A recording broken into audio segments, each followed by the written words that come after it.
Most TPRM analysts think vendor risk assessment is just about collecting questionnaires, SOC 2 reports, ISO certificates, policies, and security documents.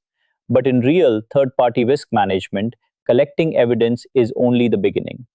The real skill is knowing how to identify red flags hidden inside that evidence. A vendor may look compliant on paper, but still create serious risk for your organization. So, when you review any vendor assessment, do not only ask, did the vendor submit the document? Ask, does this evidence actually reduce the risk? Let's understand this step by step. Step 1. Check incomplete or vague questionnaire answers.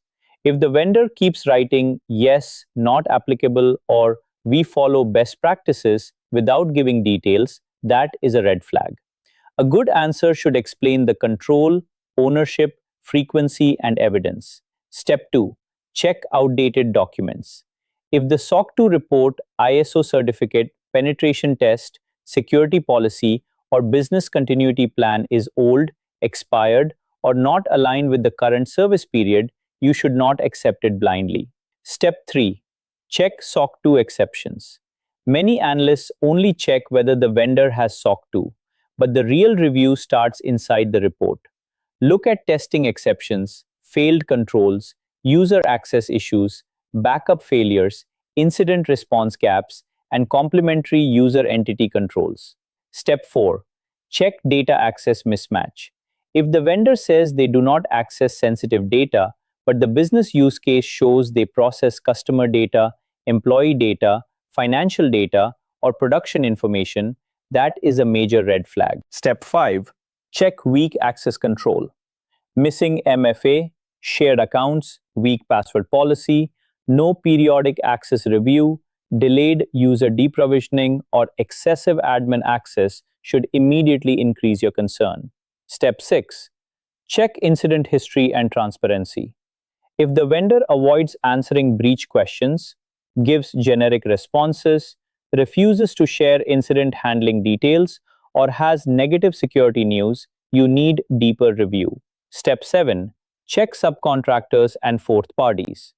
If the vendor uses cloud providers, offshore support teams, subprocessors, or third-party tools, but does not disclose them clearly, your risk is incomplete. Step 8. Check business continuity and disaster recovery. If the vendor cannot explain recovery time, recovery point, backup testing, failover process, or recent BCP test results, then you should not treat the vendor as operationally reliable. Step 9. Check contract and security commitment gaps. If the vendor refuses breach notification timelines, audit rights, data deletion commitments, subcontractor disclosure, or security obligations, that is a business risk, not just a legal issue. Step 10. Check whether evidence matches the vendor tier. A low-risk vendor may need light review, but a high or critical vendor needs detailed evidence. If a critical vendor gives only a basic questionnaire and no proof, that is not enough. So remember, a vendor risk assessment is not complete because the vendor submitted documents. It is complete only when the TPRM analyst understands the red flags, validates the evidence, explains the risk in business language, and decides whether the risk is acceptable, needs remediation, or must be escalated. In TPRM, your job is not to collect paperwork. Your job is to protect the business from hidden third-party risk.